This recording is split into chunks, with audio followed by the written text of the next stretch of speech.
A lot of times we get questions about if a certain scratch can be removed. Generally, if you can catch it with your fingernail, it cannot be removed. So this is probably, I mean, almost certainly not going to come out.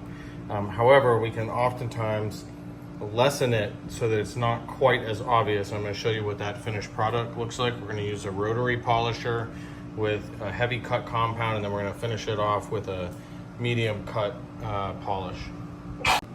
Now this is after the first pass with a rotary polisher, a little 1-inch rotary polisher and heavy cut. All right, now you can see how much better that looks. And it's still there, you know, but it's not blatantly obvious anymore unless you know what you're looking for. And, you know, now from a distance, it doesn't even stand out. So what we're doing here is we're kind of rounding down the edges of the scratch, so it's not gone, but it's not as prominent, meaning it doesn't reflect the light as much because the edges of the scratch are not as sharp.